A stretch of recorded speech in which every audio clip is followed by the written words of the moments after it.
l'a tué et on l'a brûlé. Quand la nouvelle a commencé à circuler, personne n'a dit à quelqu'un « sors, vas-y à tel endroit ». Et rappelez-vous que le premier journal, on a dit tout de suite « mort à la suite d'un accident ». Donc, s'il n'y a même pas eu cette première mobilisation-là, aujourd'hui l'affaire serait classée comme un simple accident. La mobilisation doit se poursuivre parce que les criminels nazis, on continue à les rechercher aujourd'hui. Les génocidaires rwandais, on continue à les rechercher aujourd'hui. Mais pourquoi? Parce que le crime est tellement horrible qu'on ne peut pas passer là-dessus.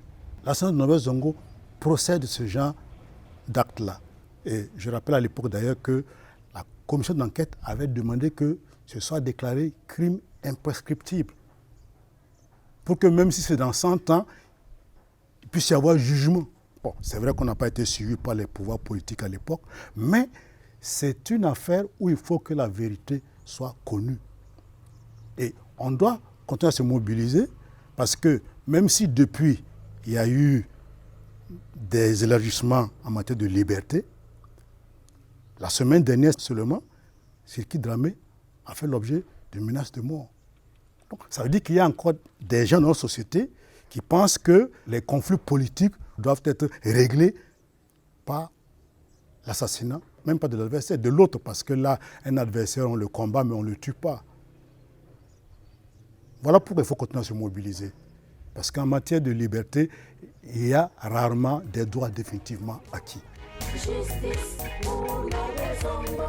S'il n'y avait pas eu la mobilisation au lendemain de Saint Norbert Zongo, ce n'est pas sûr que les acteurs de l'époque là seraient encore de ce monde aujourd'hui. Norbert Zongo était une première cible. Si ça passait, il y aurait d'autres victimes par la suite. C'est la mobilisation à l'époque qui a fait qu'il n'y a pas eu d'autres assassinats par la suite. Et donc pour cela, il faut continuer à se mobiliser pour dire que nous restons vigilants que dans le combat politique et dans la vie publique, là, décider de tuer l'autre ne doit pas être la solution. On ne peut pas tuer l'autre parce qu'on n'est pas d'accord avec lui. Et c'est pour ça que les auteurs commanditaires dans Saint Norbert Zongo doivent être jugés, mais que les menaces qui pèsent aujourd'hui sur les activistes des droits humains, que ce soit au niveau de la presse ou bien de la défense en général des droits humains, qu'on mette fin à ça et que les auteurs soient retrouvés et sanctionnés.